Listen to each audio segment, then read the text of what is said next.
नमस्कार दोस्तों, शाम के 5 बजे का समय था। दिल्ली के एक व्यस्त चौराहे पर भीड़ का शोर, हॉर्न, ऑटो रिक्शा और भागते कदमों का अजीब सा शोर गूंज रहा था। उसी कोने पर एक बुजुर्ग आदमी चुपचाप फुटपाथ पर बैठा था। झुकी कमर, गंदे कपड़े, हाथ में टूटी थैली और आंखों में थकी हुई नमी। उसके सामने रखी थी एक पुरानी पन्नी जिस पर कुछ सूखे बिस्किट रखे थे। वो उन्हें धीरे धीरे खा रहा था, जैसे वक्त को काट रहा हो, जैसे हर कौर में कोई अधूरी कहानी दबा हो। राह चलते लोग उसकी ओर नजर डालते, कुछ मुंह बनाकर आगे बढ़ जाते।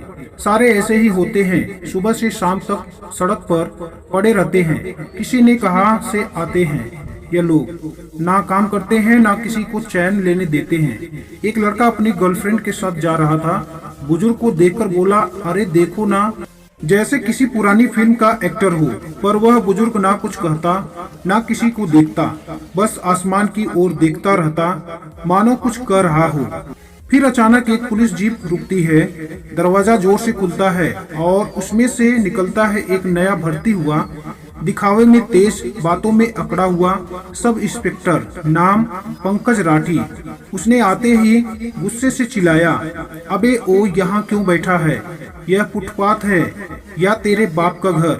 बुजुर्ग ने धीरे से नजर उठाई, कुछ बोलना चाहा पर शब्द गले में अटक गए। पंकज फिर गरजा, बोलता क्यों नहीं? नाटक कर रहा है क्या? उसने इशारा किया और दो कांस्टेबल लाठी लेकर आ गए। एक ने धक्का मारा, बुजुर्ग लुढ़क गया। दूसरे ने बूट की नोक से उसकी थैली दूर फेंकी। बिस्किट बिखर गए। फुटपाथ पर मौजूद लोग बस तमाशा देख रहे थे। कोई नहीं बोला, कुछ मोबाइल से वीडियो बना रहे थे, लेकिन कोई नजदीक नहीं आया। बुजुर्ग ने सिर्फ एक बार बोला, मुझे जाने दो बेटा, मैं सिर्फ। लेकिन पंकज ने उसे झिड़कते हुए कहा, चुप, बहुत देखे हैं तेरे जैसे ड्रामेबाज, चल भाग यहाँ से। बुजुर्ग ने कांपते हाथों से अपनी थैली उठाई, बचे हुए बिस्कुट समेटे और चुपचाप लंगड़ाते हुए वहाँ से निकल गया। 20 मिनट बाद एक और पुलिस गाड़ी रुकती है। इस बार गाड़ी से उतरता है एक सीनियर आईपीएस अधिकारी। चुस्त कपड़े, गंभीर चेहरा और आंखों में गुस्से की लपट। वो सीधा थाने की ओर भागता है। अंदर जाते ही तेज आवाज में चिल्लाता है, यहाँ किसने फुटपाथ पर बैठे बुजुर्ग को मारा? सभी सन्न रह जाते हैं। कांस्टेबल एक दूसरे की तरफ देखने लगे। आईपीएस अफसर ने जेब से मोबाइल निकाला और सामने स्क्रीन पर एक तस्वीर दिखाई, उसी बुजुर्ग की। यह है रिटायर्ड डीजीपी अरुण प्रताप सिंह, मेरे गुरु, मेरे ट्रेनिंग ऑफिसर, जिन्होंने हमें मानवता सिखाई थी, और तुम लोगों ने उन्हें भिखारी समझकर पीटा। थाने में जैसे बम फट गया हो। सब इंस्पेक्टर पंकज जो पास ही बैठा था, उसके पसीने छूट गए। उसका चेहरा पीला पड़ गया। आईपीएस अधिकारी ने गहरी सांस ली और बोला, वह हमारे व्यवहार की जांच करने आए थे, सिविल ड्रेस में, और तुमने उन्हें क्या दिया? थाने में सन्नाटा पसरा था। आईपीएस अधिकारी की आंखें अब भी क्रोध से जल रही थी। सब इंस्पेक्टर पंकज राठी, जो कुछ मिनट पहले तक अकड़ में दूसरों पर चिल्ला रहा था, अब थरथर कांप रहा था। उसके माथे पर पसीना था, मुंह सूखा हुआ। माफ कीजिए सर, मैंने पहचाना नहीं, वह किसी तरह बोल पाया। आईपीएस अधिकारी ने ठंडे स्वर में कहा, यही तो जांच की पंकज है, यही तो जांच थी पंकज। हम यह नहीं देखना चाहते थे कि तुम अफसर हो कैसे सलाम करते हो, हम देखना चाहते थे कि तुम इंसान को कैसे देखते हो, चाहे वह किसी भी हालत में क्यों ना हो। तभी एक कांस्टेबल दौड़ता हुआ आया, हाथ में एक पानी की बोतल और एक पन्नी। सर, वो बुजुर्ग यानी डीजीपी साहब थाने के बाहर ही बैठे हैं, एक आदमी उन्हें सहारा देकर आया है। आईपीएस अफसर बिना कुछ बोले बाहर निकले। बाहर का दृश्य, डीजीपी अरुण प्रताप सिंह वहीं फुटपाथ पर बैठे थे। उनका एक हाथ अब भी कांप रहा था, पर चेहरे पर कोई शिकायत नहीं, कोई गुस्सा नहीं, सिर्फ गहरी थकान और संयम। पास खड़ा था एक युवक, वही जिसने उन्हें लाठी खाकर भी उठाया था, साधारण सा दिखने वाला लड़का जिसकी आंखों में करुणा थी। आईपीएस अफसर ने दौड़कर डीजीपी साहब के पैर छुए और भरभराए गले से कहा, सर मैं शर्मिंदा हूँ, आपने हमें सबक सिखाया जो शायद कोई किताब नहीं सिखा सकती। डीजीपी साहब ने हल्की मुस्कान दी, वो मुस्कान जो बरसों की तपस्या और जीवन की गहराई से आती है। मैं दंड देने नहीं आया, सिर्फ यह देखने की हमारी वर्दी के नीचे अभी भी इंसान जिंदा है या नहीं। फिर उन्होंने पंकज को देखा जो अब तक घुटनों के बल आ चुका था। मुझे माफ कर दीजिए सर, मेरी गलती थी, मैं समझ नहीं पाया। गलती तुम्हारी नहीं पंकज, यह सिस्टम की चूक है जो हमें सिखाता है कि गंदे कपड़ों में इज्जत नहीं होती। लेकिन आज तुमने सीखा और वह सीख तुम्हें बदल देगी। कुछ ही घंटों में यह खबर आपकी तरफ फैल गई। Padma Shri award, retired DGP on footpath was on undercover inspection. हर चैनल पर ब्रेकिंग न्यूज, हर सोशल मीडिया पर वही फोटो, डीजीपी साहब गंदे कपड़ों में बूट की चोट के निशान लिए हुए।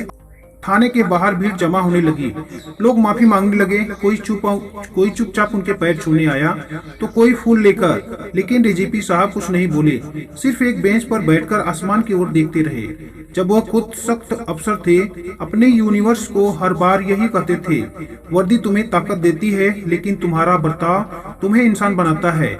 आज उसी बात की जीत कर दिखा दिया। डीएम ऑफिस से आदेश आता है, सब इंस्पेक्टर पंकज राठी को प्रभाव से सस्पेंड किया जाए, जांच कमेटी गठित हो, नए प्रशिक्षण निर्देश जारी हो और नए बैनर तैयार होने लगते हैं। सम्मान सबसे पहले, वरना कोई सम्मान नहीं। तीसरे दिन शहर के हर अखबार में फ्रंट पेज पर वही तस्वीर, एक बुजुर्ग आदमी फटे पुराने कपड़ों में, हाथ में जूते की चोट के निशान और कैप्शन, उसे भिखारी समझकर पीटा गया लेकिन वह निकला पुलिस ट्रेनिंग का पितामह। पद्म श्री डीजीपी अरुण प्रताप सिंह। थानों में खलबली थी और जनता में शर्म। अब सीन कट होता है। पुलिस हेडक्वार्टर में कमरे में आला अफसरों की बैठक चल रही है। आईपीएस अधिकारी बोलते हैं, यह हादसा एक सबक है।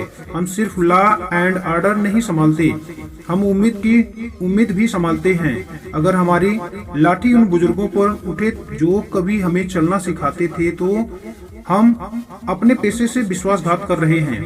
तभी एक फाइल थमाई जाती है, new protocol draft. Training centre में सहानुभूति प्रशिक्षण अनिवार्य, वरिष्ठ नागरिकों के साथ व्यवहार पर विशेष कोर्स। हर थाने में एल्डर रिस्पेक्ट डेस्क का निर्माण। एक छोटे से कार्यक्रम का आयोजन होता है। पुलिस विभाग और स्थानीय एनजीओ मिलकर एक नई पहल शुरू कर रहे हैं, प्रतिष्ठा अभियान, हर बुजुर्ग को सम्मान। इस मंच पर भीड़ में एक लड़की बैठी है, लगभग 25 साल की, साधारण सलवार सूट में। उसकी आंखें उस वक्त भर आती हैं जब डीजीपी अरुण प्रताप सिंह मंच पर चढ़ते हैं। वह लड़की फौरन उठकर चलती है, धीरे धीरे, और उनके पैर छू लेती है। डीजीपी चौंकते हैं, वो उसे गौर से देखते हैं। तुम? लड़की ने मुस्कुराते हुए कहा, जी अंकल, मैं नेहा हूँ, आपके पुराने ड्राइवर राम प्रसाद की बेटी। आपने ही तो मेरी स्कूल फीस चुकाई थी जब पापा की मौत हुई थी। अरुण प्रताप की आंखों में एक पल को ठहराव आ जाता है। तुमने मुझे कभी नहीं बताया क्योंकि मैं चाहती थी मैं जब मिलूं तो सिर्फ एहसास के लिए नहीं, अपने पैरों पर खड़े होकर मिलूं। लोगों की तालियां बजने लगी। नेहा अब एक एनजीओ चलाती है, मानवदीप, जो फुटपाथ पर रहने वाले बुजुर्गों की सेवा करती है। वह कहती है, साहब अगर आप अनुमति दे दें तो हम आपकी प्रेरणा से जुड़कर यह मुहिम पूरे देश में फैलाने चाहते हैं। डीजीपी साहब मुस्कुराते हैं, आज पहली बार मुझे लग रहा है कि रिटायरमेंट के बाद भी मेरी ड्यूटी जारी है। दोस्तों, अगर यह कहानी अच्छी लगे तो हमारे चैनल को लाइक, सब्सक्राइब और अपने मित्रों के साथ जरूर शेयर करें।